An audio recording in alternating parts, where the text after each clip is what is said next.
আসসালামু আলাইকুম। আজ আমি আপনাদের সাথে শেয়ার করব কক মুরগি দিয়ে ছোলার ডালের রেসিপি। আমরা সাধারণত মাংস যে উপাদান দিয়ে রান্না করি এটা তৈরি করতে সেটাই লাগবে। তো চলুন শুরু করা যাক। এখানে নিয়ে নিয়েছি পরিমাণ মতো পেঁয়াজ কুচি, নিয়ে নিয়েছি গোটা গরম মশলা, কিছু কাঁচামরিচ আর কয়েক ফালি রসুন কোয়া। তো এরপর আমি প্যানে পরিমাণ মতো তেল দিয়ে গোটা গরম মশলা দিয়ে কিছুক্ষণ নেড়েচেড়ে ভেজে নিব।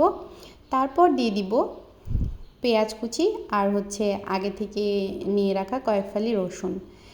এবার আমি পেঁয়াজটাকে নেড়েচেড়ে কিছুক্ষণের জন্য ভেজে নিব। পেঁয়াজটা যখন নরম হয়ে আসবে এ পর্যায়ে আমি অ্যাড করে দিব আগে থেকে পরিষ্কার করে রাখা মুরগির মাংসটা। আসলে আমি কিন্তু রান্না খুব একটা পারি না, আমি জাস্ট যেভাবে রান্না করি সেটাই আপনাদের সাথে শেয়ার করি। এরপর আমি মাংসটা দিয়ে দিচ্ছি। এবার মাংসটাকে আমি বেশ কিছুক্ষণ ভেজে নিব। দিয়ে দিচ্ছি স্বাদ মতো নুন দিয়ে আমি এটাকে আরও বেশ কিছুক্ষণ ভেজে নেব। এই তো সুন্দর একটা কালার চলে এসেছে। এরপর এই মশলাটা আমি কয়েকটা উপকরণ দিয়ে বেটে নিয়েছি, সেটাই দিয়ে দিলাম আদা বাটা, দিয়ে দিচ্ছি 1 চামচ রসুন বাটা, হলুদের গুঁড়া, মরিচের গুঁড়া, দেন দিয়ে দিব সামান্য পরিমাণ জিরা গুঁড়া, কারণ জিরা গুঁড়াটা আমি নামানোর আগে আবার ইউজ করব, তাই এখানে অল্প পরিমাণে দিয়ে দিয়েছি। এ পর্যায়ে দিয়ে দিচ্ছি একটু পানি, যাতে মশলাটা পুড়ে না যায়। এবার এটাকে নেড়েচেড়ে ভালোভাবে মিশিয়ে কষিয়ে নেব। এবার কষানোর এক পর্যায়ে আমি এখানে দিয়ে দিচ্ছি কিছু কাঁচামরিচ, একটা ফ্লেভারের জন্য। তো তারপর আমি পরিমাণ মতো পানি দিয়ে মাংসটাকে কষিয়ে নেব। এটা যেহেতু শক্ত মুরগি, হতে বেশ কিছুটা সময় লাগবে।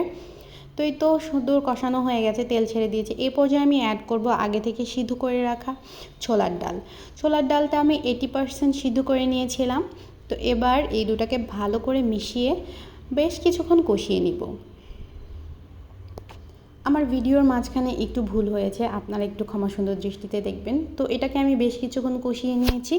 এবার অ্যাড করে দিচ্ছি পরিমাণ মতো পানি।